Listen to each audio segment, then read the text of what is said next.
Good morning, good evening, good night, whenever you guys are watching this channel. First, subscribe. I'm going to show you something that's very interesting.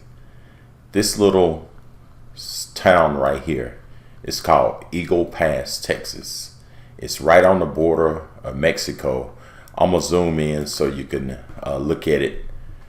But it's right there on the border of Texas and Mexico, and illegals is coming in every day.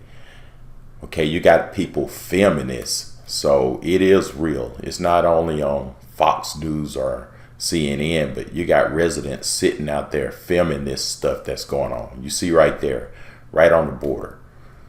But I'm going to show you some of this stuff, and I would like to get your opinion on this. Is this an invasion or what? But this is a guy, he recorded some of this. Check this out. Tell me what you think. John. Yeah. All transmissions to make sure that they're getting. Yeah, did you get the circuit in the round? I sent you?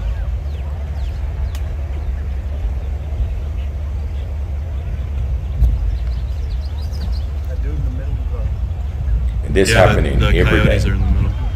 Yeah. I mean, they're going to keep coming based off how long that line was.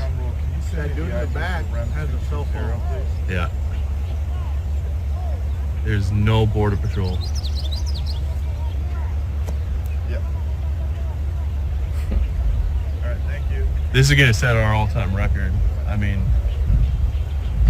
that's insane. We're going to blow out our hit, dude. Yeah. All right, I'm going to pause it right here. And this is from people standing on their vehicles just recording this. And this is happening every day. And this is what the news is saying about this. Breaking news right now with new numbers from the surge of migrants at the southern border for the month of June.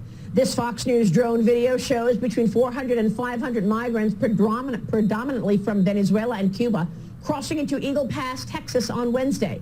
Of course, it has become a familiar sight. Streams of migrants in groups of 10, 20, 30, hundreds from Mexico, Honduras, Guatemala, and 100 plus other countries piling into America's wide open border every day and night, forcing the state of Texas to step up its efforts to defend the state and the country, including Governor Greg Abbott's executive order, which authorizes the Texas National Guard and the Texas Department of Public Safety to return apprehended migrants back to the border, on top of his launching of the $3 billion border security mission known as Operation Lone Star.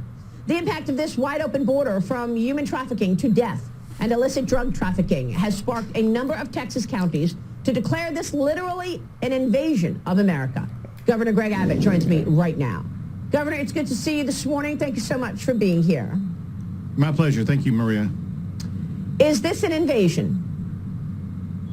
Listen, these counties are dealing with something that's completely unprecedented. Remember this, it was just 2 years ago we had the lowest number of people coming across the border and apprehensions under President Trump, and then President Biden took over and eliminated all of the policies that President Trump put in place. And it has led to this unprecedented, overwhelming number of people coming across the border. You gave some of the numbers. Here's something more important. There's a record number of people coming across the border from more than 150 different countries across the entire globe. We're seeing over the 4th of July, for example, in just the Del Rio sector, which is only one of 5 sectors in the state of Texas, there were about 5,000 people either apprehended or who were gotaways. But it gets worse, Maria, because look at the number of deaths that we're dealing with. You remember what happened in the tractor-trailer truck where 53 people lost their lives. Listen, things like that happen all of the time, so much so that the United Nations declared the border between Texas or the United States and Mexico to be the worst death border and most dangerous border in the entire world. But on top of things like that, we know about 42 terrorists who have been apprehended coming across the border. That's not counting the gotaways coming across the border. And then there's the fentanyl coming across the border. And so, yes, we do have an invasion driven by the cartels coming across our border that are pouring people into our country at unprecedented levels. How do you expect the Supreme Court's ruling that Biden can end the Remain in Mexico ruling to impact border traffic? And what about Title 42? Do you think that's next after a federal judge pretty much put a temporary pause on it back in May? So this is going to be a total disaster. First, it was Texas leading the way in getting court decisions to keep the Remain in Mexico policy and keep the Title 42 policy in place. Obviously, as you point out, the Supreme Court has stricken down the Remain in Mexico policy. Let me just give you the numbers that were provided by the Biden administration. They predicted that after the elimination of these policies, we should have about 18,000 people coming across the border illegally per day. Extrapolate that for an annual basis, and you're going to have more than 6 million people coming across the border a year. Wow. To put this in context, the largest city in the state of Texas is Houston. Yeah. We will have about one Houston coming across the border in Texas every year. It took more than 100 years to create Houston. Now we will be adding a Houston every year. This is outrageous. Wow. And there's a reason why Americans are so angry about the Biden administration's approach to the border. What is your reaction to the president of Mexico, Lopez Obrador, endorsing your Democrat opponent, Beto O'Rourke, in the governor's race this November? Obviously, this is Joe Biden's pick. Now you've got the president of Mexico endorsing Beto O'Rourke. There's a reason for it, and that is all of these illegal immigrants coming from Mexico into Texas, they are allowed into Mexico by President Lopez Obrador.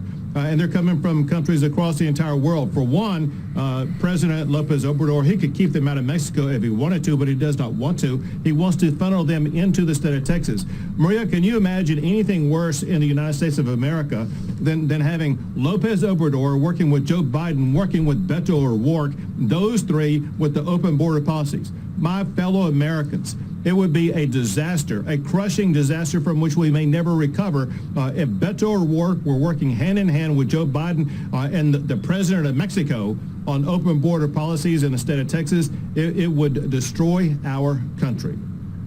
Yeah, and yet he won't visit the border, but he will visit Saudi Arabia in the upcoming week. He's trying to get the Saudis to put more oil on the market, even though Texas is oil and gas rich. Tell us about Texas's potential to produce enough oil to reduce pain at the pump and eliminate the need to go hand in hand in Saudi Arabia. I'm going to pause that for a minute. I can't believe that he's going to go to Saudi Arabia and beg for oil.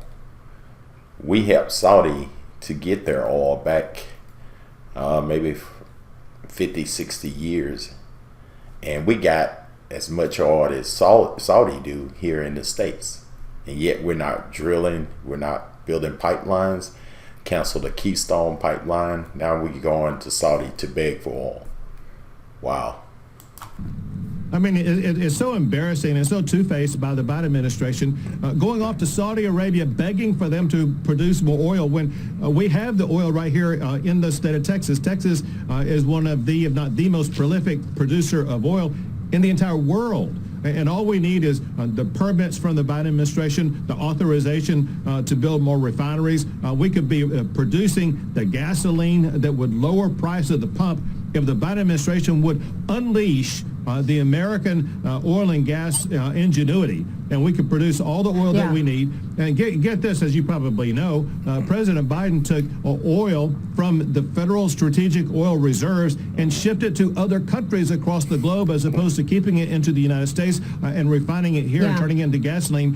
Biden is one of the reasons why we have such high gasoline prices.